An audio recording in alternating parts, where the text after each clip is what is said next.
Hi, it's Sassy. Today's video is about something that I recently unpacked in therapy. That is what happens when there's ableism in childhood education settings.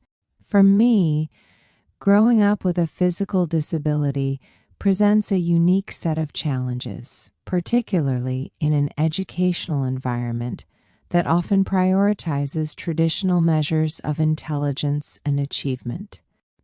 My journey through school was marked by the constant presence of my disability, as well as the influence of those around me, classmates, teachers, and educational assistants.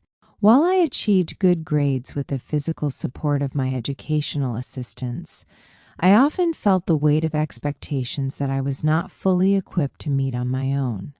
Because even though I did my own work with my opinions and thoughts, often the admin questioned my work because I was the R word in their eyes. This experience has shaped my understanding of success, self-worth, and the importance of having open conversations about disability in education. From a young age, I was acutely aware of my physical limitations. However, the pressure to perform academically loomed large. My educational assistants played a crucial role in helping me navigate the curriculum, often physically writing out my assignments with my answers for me. While this support allowed me to maintain good grades, it also created an internal conflict. I found myself grappling with the notion that my achievements were not entirely my own.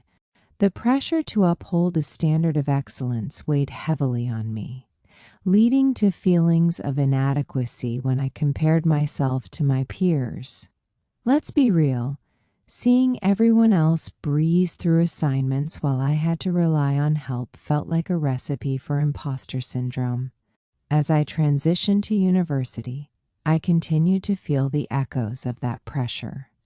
The academic expectations were higher, and the support system I had relied on in school was no longer as accessible. It was during this time that I began to understand the true impact of the trauma I had experienced. I had placed immense pressure on myself to prove that I was capable and that I deserved my place at the university. This self-imposed pressure often left me feeling overwhelmed and anxious, and I realized that I had internalized a belief that my worth was tied to my academic performance. Spoiler alert, that's a toxic mindset. Reflecting on these experiences, I recognize the importance of having conversations about disability in education. It's time to toss aside the stigma surrounding academic support and celebrate the fact that success can take many forms. The narrative that equates intelligence solely with independence overlooks the diverse ways in which students can thrive. For students with disabilities, support systems should be seen as tools for empowerment rather than crutches that diminish their accomplishments. After all, we're all just trying to make it through this academic jungle, right? Moreover, discussing the psychological impact of these experiences is vital.